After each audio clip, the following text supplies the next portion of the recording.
अस्सलाम वालेकुम, मैं शाहिद हुसैन हूँ और शाहिद सकलैन साहब मेरे साथ मौजूद है इस्लामाबाद से। सर आपका बहुत शुक्रिया, आपने अपना कीमती वक़्त दिया। 3-4 बड़े अहम इश्यू हैं क्योंकि आपको पता है कि सिंध का जो एक सरकारी लॉन्ग मार्च है वो इस्लामाबाद पहुँच चुका है। वो उसकी क्या सूरत-ए-हाल है क्योंकि कहा जा रहा है कि रुकावटें लगाई गई और इस्लामाबाद में दाखिल नहीं होने दिया जा रहा है। सियासी हलचल है, काफ़ी शोर-शराबा भी आ रहा है। सूबाई वुज़रा भी ट्वीट्स कर रहे हैं और वीडियोज़ भी कुछ वायरल कर रहे हैं। दूसरा प्रेस कॉन्फ्रेंस की समझ लें कि आज एक बार फिर अपोज़िशन जो है एक पेज पर आ चुकी है और मुश्तरका तौर पर जो प्रेस कॉन्फ्रेंस थी और उनकी प्रेस कॉन्फ्रेंस जो मैंने अज़्यूम किया, ऐसा लग रहा है कि जो वज़ीर-ए-आज़म ने मेल्सी में उनको जो कुछ कहा है, शायद उसके रद्द-ए-अमल में इन्होंने जल्दी में जो है वो तरीक़े अदम-ए-एतमाद पेश की। उस पर आपकी राय क्या है? और तीसरा फिर मैं आपसे पूछूँगा क्योंकि आज वज़ीर-ए-आज़म से मुलाकात हुई सहाफ़ियों की और वज़ीर-ए-आज़म का बॉडी लैंग्वेज क्या था? वैसे अंदर की क्या खबर थी? वैसे वो क्या उन्होंने टास्क दिया आपसे? आपकी पहले भी मुलाकातें होती रही हैं। तो ये तीनों बातें जाननी है, लेकिन सबसे पहले मुझे लॉन्ग मार्च के हवाले से बताएँ कि वहाँ की क्या सूरत-ए-हाल है? लॉन्ग मार्च तो शायद भी आपने जैसे बात की वैसे मैं तो क्योंकि आता भी इसी तरफ से हूँ, मैं डी चौक के करीब से आता हूँ अपने ऑफिस। तो फ्रैंकली स्पीकिंग कल रात से बड़ा शोर मचाया जा रहा था कि शायद कंटेनर्स लगाए जा रहे हैं और बंद किया जा रहे हैं। तो सीधी-सी बात है। वो आपको पता है जब भी कोई इस किस्म की मूव होती है तो रेड ज़ोन जो है उसको वैसे ही बंद किया जाता होता है, कोई इनकी वजह से नहीं किया गया।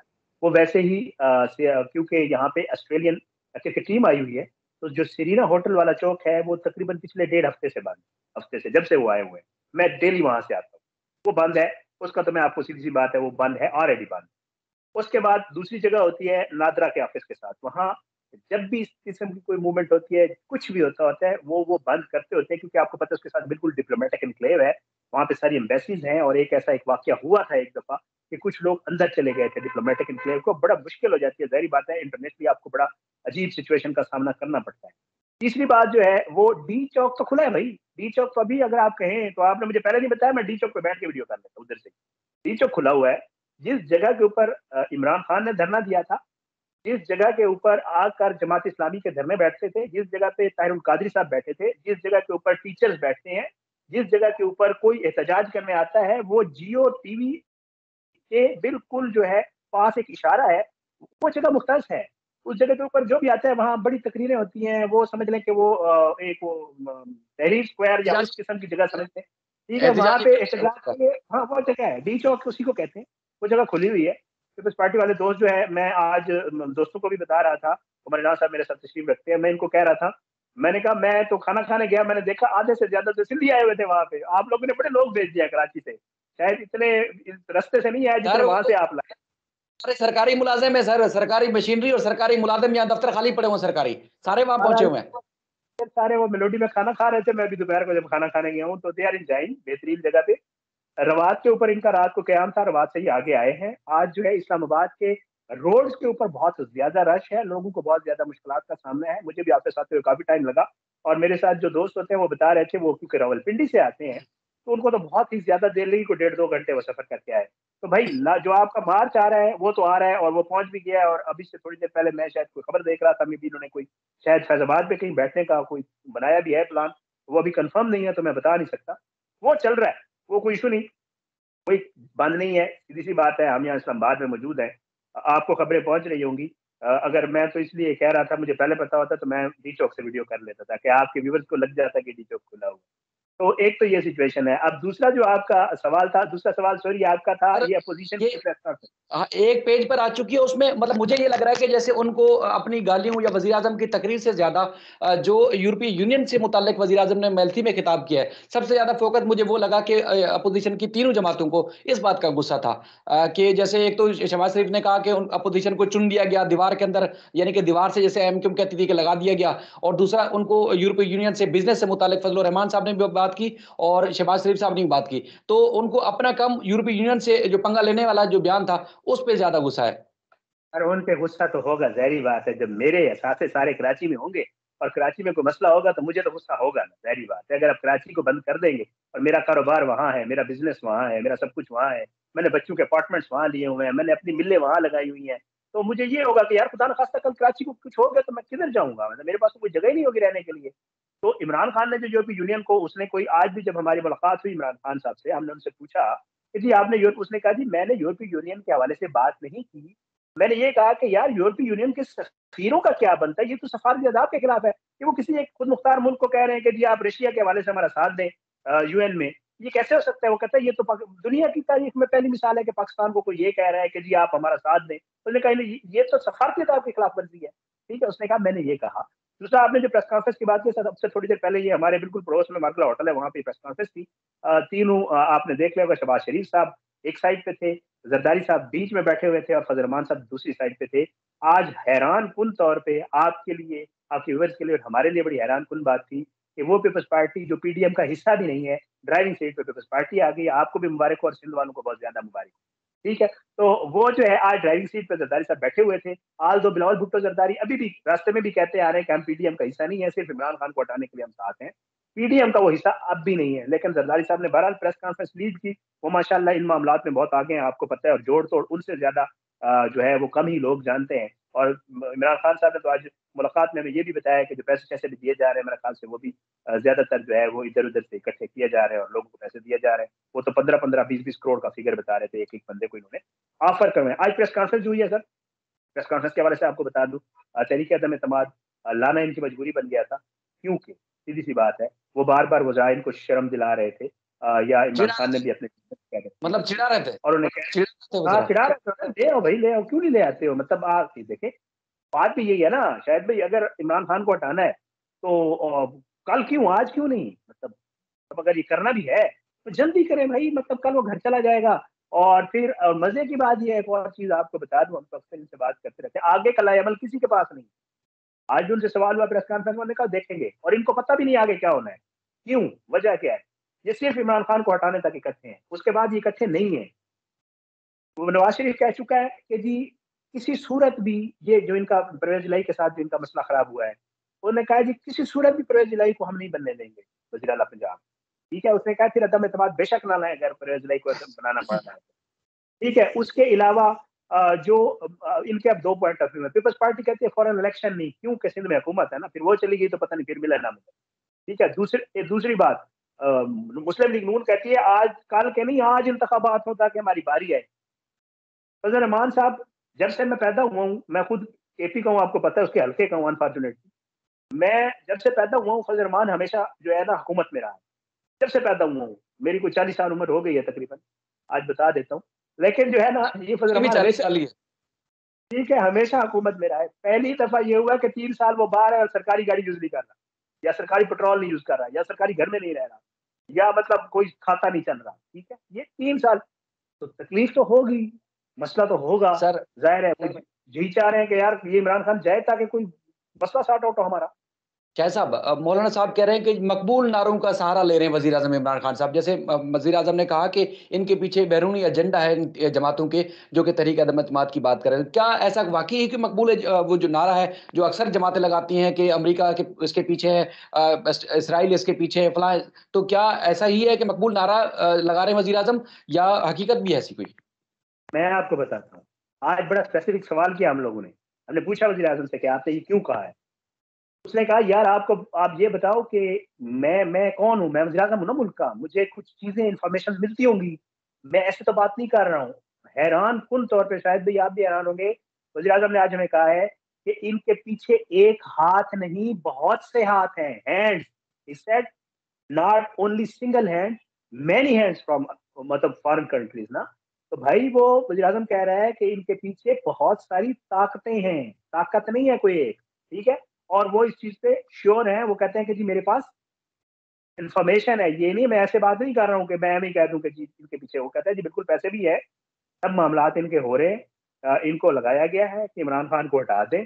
और he is very much confident यार। शायद भी मैं अभी थोड़ी देर पहले भी दोस्तों से बात कर रहा था, आई डोंट नो, पता नहीं, मैं खुद भी नहीं समझ पाया। मेरी आज 1 सवा 1 घंटा मुलाकात हुई है वज़ीर आज़म साहब से, पता नहीं क्यों वो सर, बहुत मैं सवाल उसी उसी तरफ आ रहा हूँ। मैं मतलब ये देख रहा हूँ कि इनको तीनों जमातों को देखा, या इनका लॉन्ग मार्च को देख रहे हैं, पुरएतमाद है, वज़ीर-ए-आज़म पुरएतमाद हैं, और उसके बाद फिर आप उनके सराउंडिंग में जितने लोग हैं, वो सारे पुरएतमाद हैं। यानी कि फिर हल्का कौन है? कौन एक-दूसरे को हल्का ले रहा है? ये दोनों ही अगर ताकत वाले, तो फिर कौन है एक-दूसरे को गिराएगा? या फिर वही होगा जिसने झंडा ऊपर उठाया होगा?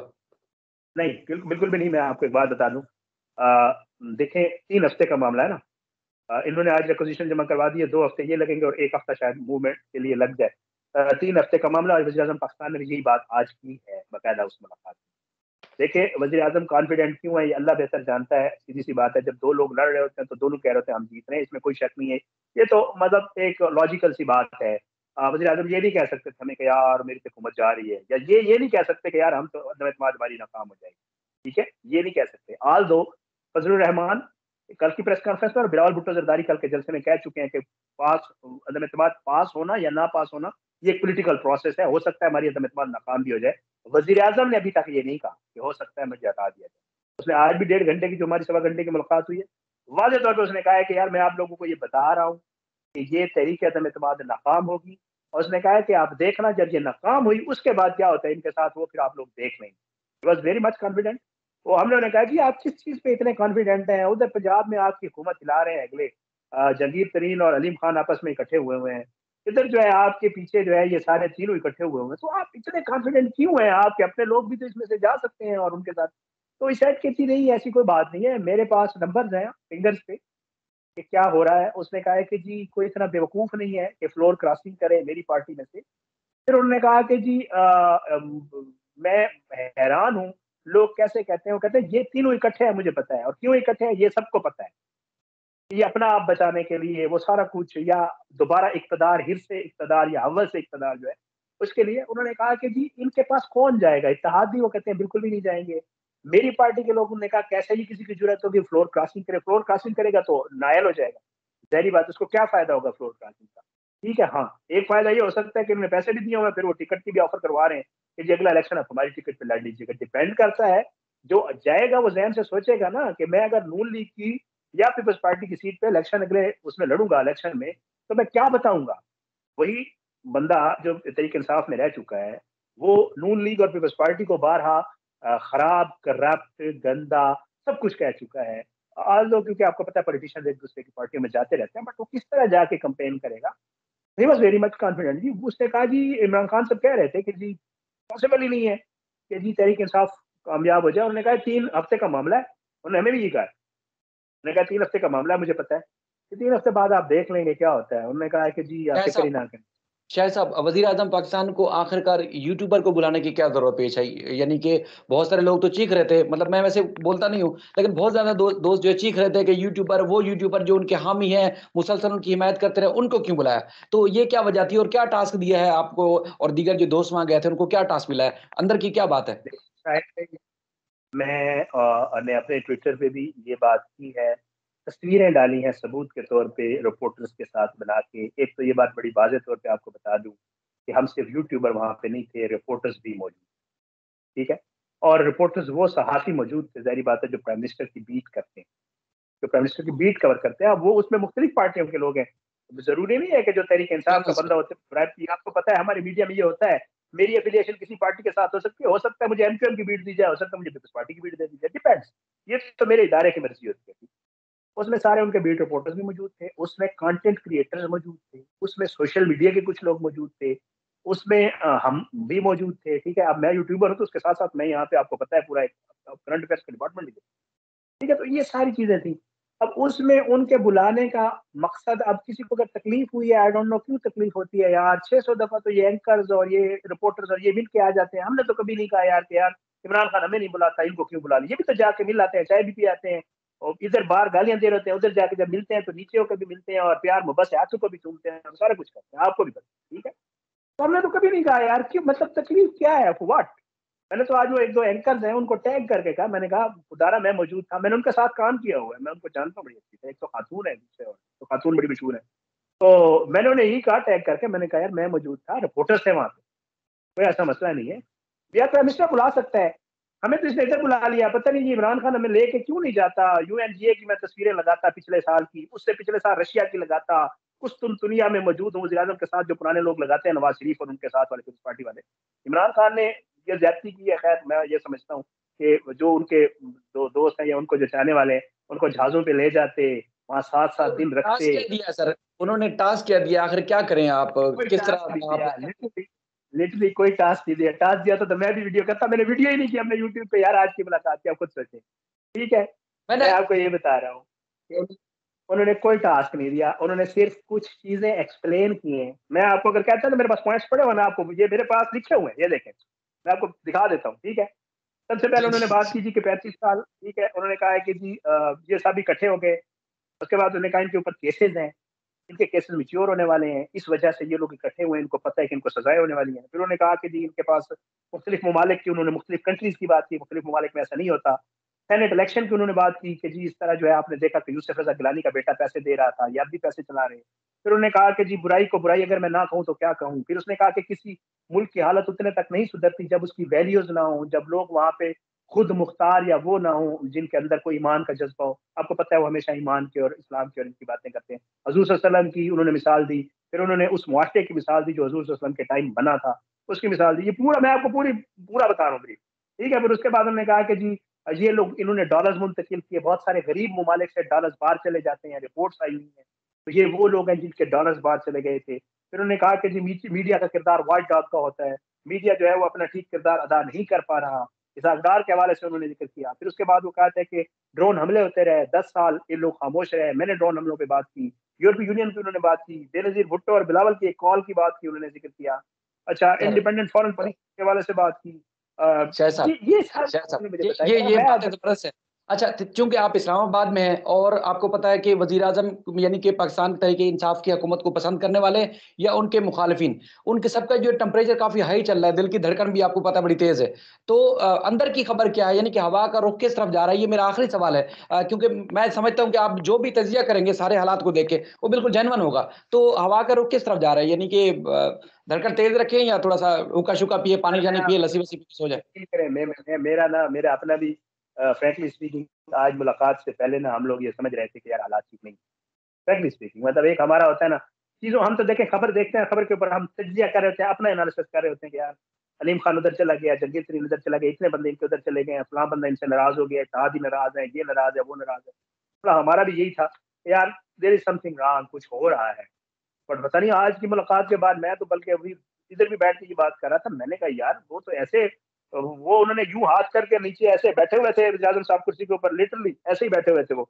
और उन्होंने वहां पे यखनी हमें पिलाई है, आपको पहले बता चुका हूँ, इसलिए बार बार बता रहा हूँ कि यकीन करें उन्होंने हमें कोई बकरा नहीं खिलाया, उन्होंने एक यखनी के मतलब प्याले और खाना एक गार्लिक खाना ब्रेड खाना घर नहीं आके खिलाया। खाया आपने? नहीं, घर आपने घर घर मैंने आके खा रहा था। हाँ, जब जब आपसे बात हुई मैं खाना ही खा रहा था, ठीक है। तो लिटरली उन्होंने कुछ नहीं खिलाया पिलाया, उनका सिर्फ वाहिद हमें बुलाने का जो मकसद था वो यही था।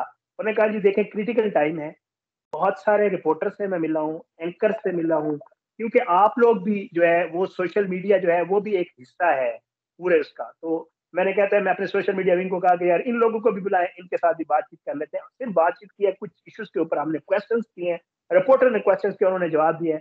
Nothing else. उन्होंने नहीं कहा कि यार तुसी जाके अपोजिशन के खिलाफ वीडियोस करना, या उन्होंने ये नहीं कहा कि यार तुसी जाके एक करना होगा, कुछ भी नहीं, लिटरली कुछ नहीं कहा। उन्होंने सिर्फ जो हमने क्वेश्चन किए हैं उनके ऊपर उन्होंने बकायदा ब्रीफ, उनकी जो आपको पता है माशाल्लाह आदत है, बड़े डिटेल्ड जो है ना वो देते हैं, और उन्होंने वही दिए हैं और कुछ भी नहीं था, कुछ भी लिटरली कोई उसका वो नहीं जनरल। शाह साहब, आपका बहुत शुक्रिया, आपने बहुत ज़्यादा टाइम दे दिया। और इंशाल्लाह इस मौजू पे फिर भी कोशिश करेंगे कि आपसे बातचीत करें, लेकिन लोग बड़े परेशान हैं वैसे पूरे पाकिस्तान में, और ख़ास तौर पर इस वजह से भी परेशान है अल्लाह कि जब जहांगीर तरीन और अलीम खान साहब का जो वो एक ग्रुप सामने आया, उसकी वजह से और ज़्यादा परेशान है लोग। ये समझ रहे हैं, खासतौर पर कराची में जो बात हो रही है कि पंजाब गया तो समझ लें कि वफाक भी गया, ऐसी सूरत हाल चल रही है। बहरहाल उम्मीद करते हैं मामला अच्छे हों। ऐसा कुछ नहीं है सर, इंशाल्लाह। और खातिर जमा रखें, अल्लाह बेहतर करेगा। इंशाल्लाह, इंशाल्लाह। बहुत शुक्रिया, आपने अपना कीमती वक्त दिया, बहुत शुक्रिया। Thank you, welcome welcome sir.